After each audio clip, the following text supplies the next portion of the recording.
Where to YouTube? Fellow Milsurp aficionados. I got this gun back out. This is my Krag Jorgensen shortened version of their long rifle. I do believe I did some research on this particular configuration. Now, there were a lot of these Krags that were cut off and what they call Bubba-ized later in their lives and into a carbine. Now, some obviously were made from the armory as a carbine, but a lot of them were cut down to mimic that and really kind of destroyed the value of the gun. This particular gun, I believe, is in the style of the Philippine Constabulary rifle, which about 3,500 of those were made in Manila in the Philippines to be able to maneuver easier in their jungle environment. So they shortened them, and none of those, I think one or two maybe exist in the original configuration that was made in Manila here in the States. But also Springfield made a bunch of them for the schools, for the academies. And I believe that is what this rifle is. I believe this is an armory reconfiguration of an 1899, because it does have a cartouche on the stock of 1899. I believe they did it in 1906. And they turned the barrel down to accept the bayonet, which this one does not have a turn down barrel, which is odd. But it doesn't look like a Bubba configuration. There's a couple of other clues. It does have the 1896 sight versus the 1901 sight. They were mismatched, but there's some wear here on the barrel and in some various other places, like here on the receiver, which indicates to me that maybe this was something that had been put in a holster, maybe on horseback or something of that nature, because of the way that the wear, you can see the bluing is worn off here and on the edges here of the sling swivel, and then the leading edge of the nose band here. So there are some telltale signs that this maybe was used on horseback, or at least put into a scabbard or holster of some sort, just because of the wear and tear here. Edge of the bolt on the receiver here, and the edges of the swivel here, or the stacking swivel, I should say, not the sling swivel, stacking swivel. So I wanted to take this to the range, and I wanted to do a ladder test. So I did make up some 30-40 Krag there, and I basically did, now they obviously, the recipe for these was for the 30 caliber bullet. I think they shot a 220 grain bullet, which that was the 40 grains that they used to push that bullet. 30 caliber, 40 grains of military smokeless powder. However, this is a smaller grain bullet. I think this is a 147 grain bullet. So I'm going to use 32, 33, 34, and 35. Do 5 shots of each and see which one actually is preferred by the gun. Obviously, they have their own preferences. Each individual gun likes a different mix of bullet and powder. So we're going to try these out. I've got them all marked, and we're going to take it to the range and see which recipe the gun actually does prefer. Neat gun. I kind of like it. I want to take it to the range, see what she does. So stay tuned for that.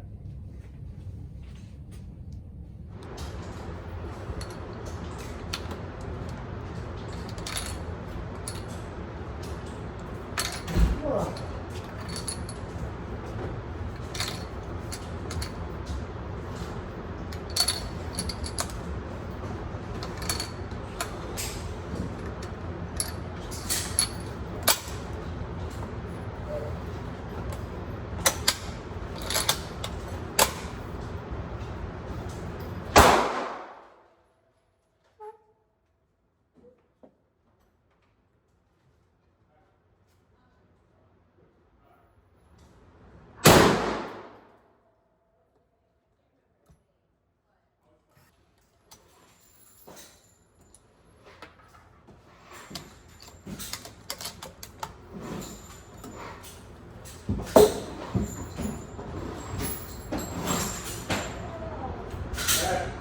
don't like the loop. All right.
right, so we're back from the range.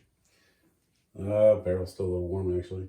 First impressions of the gun, starting with the sight. The rear sight has a very fine notch, and at times could be a little hard to pick up. It's, or for these old eyes anyway, but it worked adequately, obviously. We'll look at the target in a second. Front sight, not too bad. This is a regular blade sight. No problems picking that up, but just getting it lined up into this notch and where it needs to be was just took a little bit of doing, but once you got used to it, no problems. The loading gate at times, as you can tell in the video, it's a little fumbly. Every now and then you'd get a cartridge hung up in here, and you'd have to fiddle around with it, which I can understand why the U.S. Army went to the Mauser action after the Spanish-American War, because it does take a little bit more careful loading, getting all the rounds in there. And, you know, that's just the idiosyncrasy of the rifle itself. Bolt, super smooth. I mean, I don't think I've operated a smoother bolt. That is one of the pluses of this particular rifle. And the trigger itself, a little bit of take up there, medium pull, but nice, crisp, clean break. Nothing to complain about there. And overall, pleasure to shoot. Like I said, it's an old gun, and you can tell by the target that at 25 yards, it was decently accurate. The first rounds I aimed down here, and it must have actually been shooting low, which I expected to shoot high, so I was aiming low just so I could get it on target. But the first round went low. So then I started aiming center of target, bullseye hold, and that was the 32 grains there, those 4 rounds.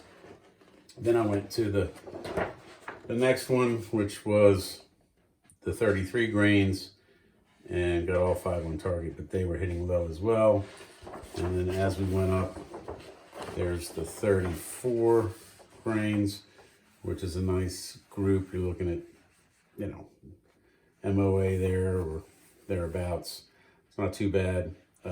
This one was a 40, I had a handgun there I was working with, trying to get it to shoot properly. That was a 45 ACP. That's what these are all about. And then the 35 grain group is here. So, I could probably went up even to maybe 37 grains, but, I'm happy with the 30. Yeah, I don't want too heavy a load, obviously, because these only have the one locking lugs in the rear and not the front. So, I don't want to beat it up. But I like the 33 grains of 48.95, and, center hold at 25 yards should be fine. And I can play around with it a little bit more, but, I'm happy with that. There's nothing wrong with that gun. It's not like I'm going to take it out hunting or anything. I just like to take it to the range and shoot it, do some target practice. Overall, nice gun. I like it. And I'm happy it's in my collection. If you get a chance to pick one up, they are getting pricey. They, anywhere from $900 all the way up to, I've seen them as $1,300, $1,400. Not in this configuration, but the long gun. And if you're lucky enough to get one in the $800 or $900 range, pick it up, because there's not, there's not many opportunities to pick these up anymore. You don't see them on Gunbroker very often. And this one's in nice shape. So that is my my Philippine Constabulary school gun. Like I said, the original Philippine Constabulary rifles were, when they were done with them, I think they dumped them all in the ocean and got rid of them, with the exception of there's a few, and they're marked P, think with a P and a 2 somewhere back here on the stop. So if you're lucky enough to run across one of those are very rare. But these, not so much. These were made by the Springfield Armory, and just a shortened version of the long rifle. But neat gun to shoot, and I like it. I'm happy with it, and I thank you for tuning in. Please like and subscribe if you like this content, and there'll be more to come. So thank you, and God bless.